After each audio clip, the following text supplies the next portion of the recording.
முன்னாள் முதலமைச்சர் ஜெயலலிதாவின் நம்பிக்கைக்குரியவர் முன்னாள் அமைச்சர் கோகுல இந்திரா திமுகவிற்கு மாறுவதற்கு தயாராகி வருகிறார். இது தொடர்பான முழு விரிவான செய்தியை தற்பொழுது காணலாம்.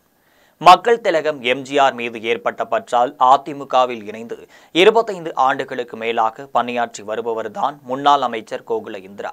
சிவகங்கை மாவட்டம் ராமநாதபுரத்தில் பிறந்த இவர் மதுரை சட்டக்கல்லூரியில் முதுகலை பட்டமும் வழக்கறிஞர் பட்டமும் பெற்றவர். முன்னாள் நாடாளுமன்ற உறுப்பினர் சுதர்சன நாச்சியப்பனிடம் ஜூனியர் வழக்கறிஞராக பணியாற்றி வந்துள்ளார். கோகுல இந்திராவிற்கு தற்பொழுது 59 வயது ஆகுகிறது. இவர் கணவர் சந்திரசேகர் வழக்கறிஞராக இருந்து வருகிறார்.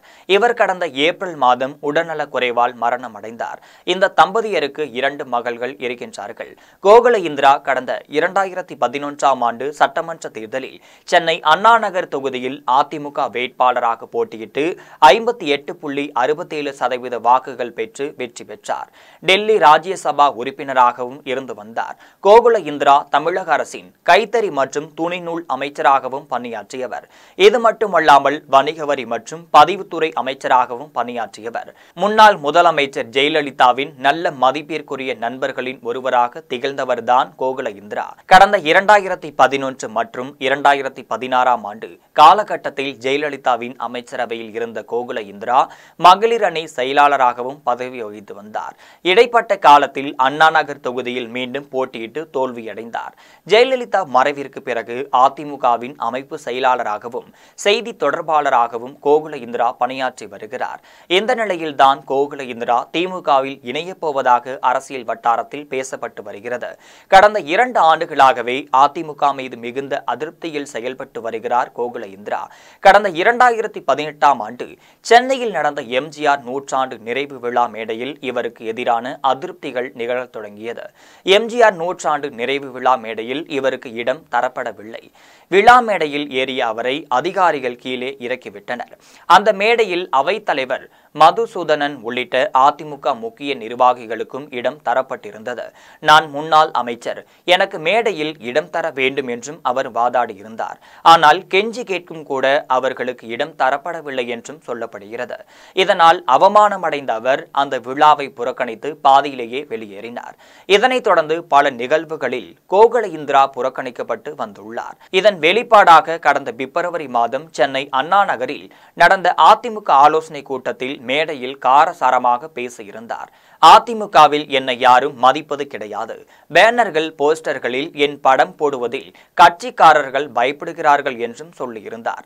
அதிமுகவில் தற்பொழுது ஒற்றுமை கிடையாது. பெயருக்கு என ஒரு பதவியை தந்துவிட்டு அதிமுகவில் என்னை ஒதுக்கி வைத்திருக்கிறார்கள்.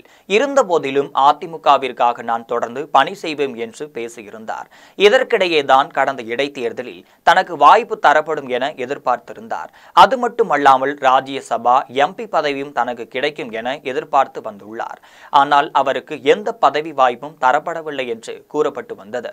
அதிமுக மீது அதிருப்தி ஏற்பட்ட சூழ்நிலையில் டிடிவி தினகரன் தொடங்கிய அம்மா மக்கள் முன்னேற்ற கழகத்தில் இணையலாமா என்று ஆலோசனை செய்த பின்னர் அதனை தள்ளி போட்டு விட்டார். இதற்கு அடுத்த கட்டமாக திமுகவில் இணைவது என்று கடந்த சில ஆண்டுகளுக்கு முன்பாகவே அவர் முடிவு செய்திருந்தார். இதன் நிமித்தமாக தான் அவர் ராஜகண்ணப்பன் மூலம் மு.க. ஸ்டாலினுக்கு தூது விட்டிருக்கிறார். மு.க. ஸ்டாலினும் சம்மதம் தெரிவித்த நிலையில் அதிமுக பொதுச் செயலாளர் எடப்பாடி பழனிசாமி இதனை அறிந்து கொண்டு கோகுல இந்திராவை அழைத்து சமரசம் செய்து அனுப்பி வைத்திருக்கிறார்.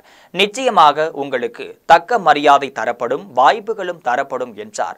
ஆனால் கோகுல இந்திராவிற்கும் இதுவரை எந்த வாய்ப்புகளும் தரப்படவில்லை. அதனால் மிகப்பெரிய ஆதங்கத்தில் இருந்து வருகிறார்.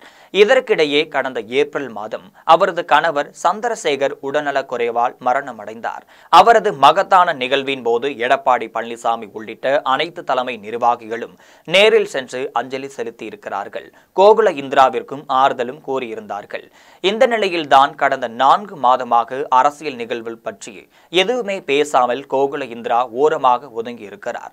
தற்பொழுது 2026ஆம் ஆண்டு சட்டமன்ற தேர்தலில் அதிமுக வேட்பாளராக தேர்வு நடைபெற்று வருகிறது. இதில் கோகுல இந்திராவின் பெயர் இடம்பெறவில்லை என்பதை அவர் அறிந்த நிலையில் தற்பொழுது புதிய முடிவு எடுத்ததாக சொல்கின்றார்கள். முன்னாள் முதல்வர் ஜெயலலிதா ஆட்சி காலத்தில் மிகப்பெரிய அந்தஸ்து பெற்ற தனக்கு தற்பொழுது போதிய மரியாதை இல்லை என்பதில் மனம் வெம்பி போயிருக்கிறார். அவர் அதிமுகவில் இருந்து விலகி திமுகவில் சேருவதாக பேசப்பட்டு வருகிறது. தற்பொழுது அவர் திமுக தரப்பில் தூதுவிட்டதாகவும் சொல்கின்றார்கள். இது குறித்து முதல்வர் மு.க. ஸ்டாலின் தான் இது குறித்து முடிவெடுக்க வேண்டும். அவர் இங்கிலாந்திற்கு செல்ல இருக்கும் நிலையில் திரும்பி வந்தும் இது குறித்து முடிவு எடுப்பதாக தெரிய வந்திருக்கிறது. எனவே அன்பராஜா, மத்ரேயன், கார்த்திக் தொண்டைமான் ஆகியோரை தொடர்ந்து அதிமுகவின் முக்கிய தலைவர்களில் ஒருவரான கோகுல இந்திரா திமுகவில் சேரப்போவதாக பேசப்படுகிறது. இதற்கிடையே அதிமுகவை சேர்ந்த முன்னாள் பழனி சட்டமன்ற தொகுதி எம்எல்ஏ சுப்புரத்தினமும் திமுகவில் இணையப் போவதாகவும் தகவல் வெளியாகியிருக்கிறது. வழக்கறிஞரான சுப்புரத்தினம் ஓ பன்னீர்செல்வத்தின் தீவிர ஆதரவாளர் ஆவார். ஓ பன்னீர்செல்வம் தொடர்பான வழக்குகளை இவர் நடத்தி வந்தார் என்பது குறிப்பிடத்தக்கது. இதற்கிடையே முன்னாள் அதிமுக அமைச்சர் கோகுல இந்திரா நல்ல பேச்சாளராகவும் இருந்து வந்துள்ளார்.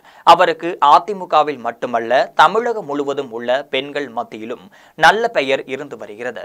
அவரை திமுகவில் இணைத்தால் தேர்தல் பிரச்சாரத்திற்கு மிகவும் பாடுபடுவார் என அவருக்கு ஆதரவாக சிபாரிசு செய்யப்பட்டுள்ளதாக தெரிய வருகிறது. எனவே அதிமுகவிலிருந்து அடுத்த விக்கெட் முன்னாள் அமைச்சர் கோகுல இந்திரா தான் என்பது முக்கிய செய்தியாக பார்க்கப்படுகிறது.